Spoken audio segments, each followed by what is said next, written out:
안녕하세요. 김태현 목사입니다. 뚜벅뚜벅 메시지. 오늘은 진짜 시리즈 세 번째. 오늘은 사랑이란 테마로 함께 나눕니다. 가짜 사랑, 진짜 사랑. 요한 1서 4장 10절의 말씀입니다. 사랑은 여기 있으니 우리가 하나님을 사랑한 것이 아니요 하나님이 우리를 사랑하사 우리 죄를 위하여 화목제물로 그 아들을 보내셨습니다. 여러분, 오늘날 사랑이란 단어는 너무 쉽게 사용됩니다. 좋아요 하나 누른 것으로 사랑을 표현하고 감정이 식으면 사랑도 끝났다고 말하지요. 드라마, 영화, SNS에서는 사랑을 달콤한 감정이나 로맨틱한 교환으로 그립니다. 하지만 이런 사랑은 위기 앞에서 쉽게 무너지고 자기 중심성에 빠져버립니다. 어떤 청년이 교회에서 만난 자매와 연애를 시작했지만 자매가 경제적으로 어려움을 겪자 부담스럽다며 떠났습니다. 그는 이렇게 말했습니다. 내가 생각했던 사랑은 이런 게 아니었어요. 그 사랑은 조건부 사랑, 곧 가짜 사랑이었습니다. 사랑은 단순한 감정이 아닙니다.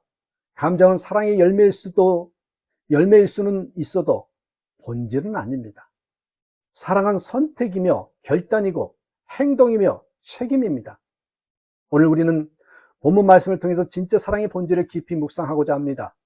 사랑은 여기 있으니 하나님이 우리를 사랑하사 그 아들을 보내셨다. 이것이 사랑의 출발점입니다. 자, 그렇다면 이제 본론 들어가서 가짜 사랑의 세 가지 특징을 한번 살펴보고자 합니다. 이것은 가짜 사랑이에요. 첫째, 감정 중심의 사랑입니다. 감정 중심의 사랑. 가짜 사랑은 감정이 올 때만 작동합니다. 기분이 좋고 설렐 때는 사랑하지만 감정이 식으면 관계도 식습니다. 이 사랑은 불처럼 시작되어 재처럼 사라집니다. 감정은 사랑의 스파크일 뿐 사랑의 본질은 아닙니다. 한 부부가 결혼 5년 만에 이혼하면서 말합니다. 처음엔 사랑한다고 생각했는데 지금은 아무 감정이 없어요. 감정은 시간이 지나며 변합니다. 사랑이 감정에만 기대면 관계는 쉽게 흔들립니다. 보통 그 사랑의 감정은 3년이면 땡이라고 합니다. 하나님은 우리를 감정으로 사랑하지 않으십니다. 변덕스럽지 않으시고 그분의 사랑은 언제나 한결같다고, 어제나 오늘이나 동일하다고 말씀하시지 않습니까? 진짜 사랑은 감정이 없을 때에도 선택하는 겁니다. 그 약속 때문에 지키는 것입니다. 두 번째, 가짜 사랑의 특징은요, 자기중심적인 사랑입니다. 가짜 사랑은 상대를 위한 것 같지만 결국 나를 위한 것입니다. 상대가 나를 만족시켜주지 못할 때 사랑도 끝나죠. 상대를 있는 그대로 받아들이지 못하고 내 기준에 맞춰 바꾸려 합니다. 이것은 진정한 관계가 아니라 일방적 지배입니다. 마치 어떤 물건이 마음에 안 들면 반품하듯이 사람도 교환하는 세상입니다. 사랑도 소비재가 되어버렸습니다. 우리는 타인을 사랑하는 척하면서 사실은 내 욕망을 채우고 있는 경우가 많습니다. 세 번째는 여러분, 가짜 사랑의 특징은 조건적 사랑입니다. 외모, 성격, 능력, 환경 등 특정 조건이 맞을 때만 지속되는 사랑은 진짜가 아닙니다. 조건이 사라지면 사랑도 사라지는 관계는 거래일 뿐입니다. 거래. 이기적인 기준이 충족되지 않을 때 관계는 멈추고 맙니다.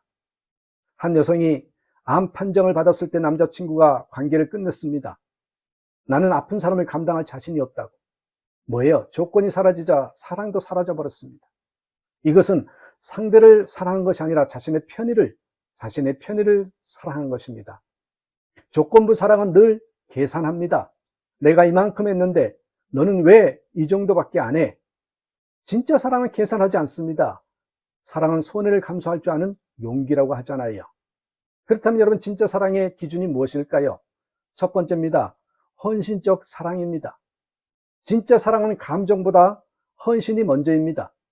예수님은 우리를 향한 사랑 때문에 고난의 길을 택하셨고 십자가에서 생명을 내어주셨잖아요. 사랑은 말로가 아니라 행동으로 증명됩니다. 진짜 사랑은 그래서 꽃길이 아니라 가시밭길도 함께 걷는 것이랍니다. 상대의 연약함과 제약까지도 감당하는 결단입니다. 결단. 예수님의 사랑은 우리가 자격이 있을 때가 아니라 오히려 죄인 됐을 때 나타나셨잖아요.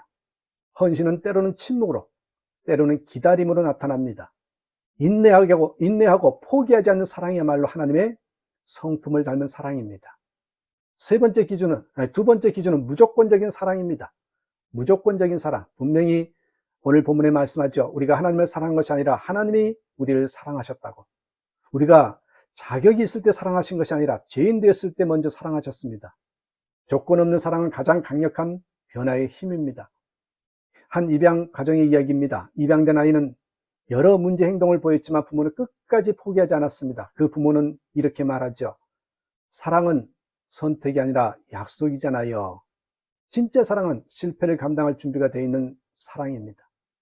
예수님의 비중의 탕자 이야기는 무조건적 사랑의 결정체지요. 돌아오기 전에 기다리고 돌아왔을 때는 아무 조건 없이 받아주는 아버지의 품, 그게 진짜 사랑입니다. 세 번째로는 행동으로 드러나는 사랑입니다. 요한일서 3장 18절에 자녀들아 우리가 말과 혀로만 사랑하지 말고 행함과 진실함으로 하자. 사랑은 말이 아니라 구체적인 섬김과 희생으로 드러납니다. 사랑은 손에 묻히는 것이랍니다. 지저분한 상황을 외면하지 않고 그 안으로 들어가서 함께 합하고 돕는 것이랍니다.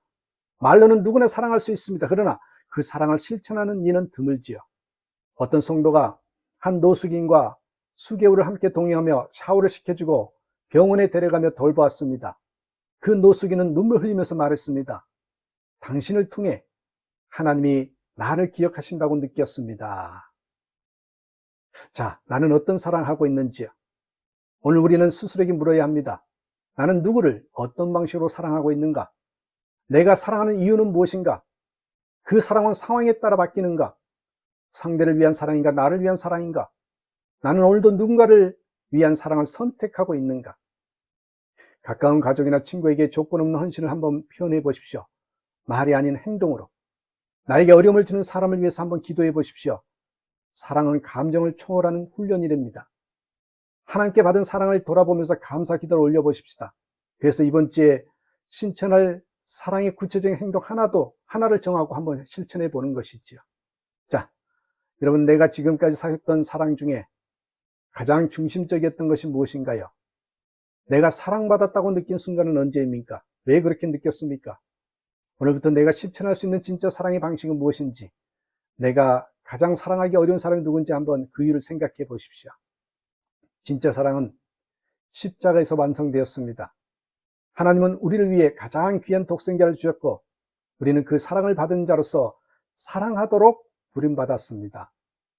예수님은 사랑을 말로만 전하지 않으셨죠. 손에 못이 박히고 머리에 가시관이 씌어지는 고통 가운데서도 저들을 용서하소서라고 하셨습니다. 사랑은 그렇게 고귀하고 그렇게 거룩한 것입니다. 사랑하는 여러분, 가짜 사랑은 감정을 따르지만 진짜 사랑은 십자가를 따릅니다. 세상이 말하는 사랑의 정의에 흔들리지 말고 십자가에서 배운 사랑을 세상에 다시 사랑함으로써 진짜 사랑하며 살아가는 저와 여러분 되시기를 주님의 이름으로 축복합니다. 감사합니다.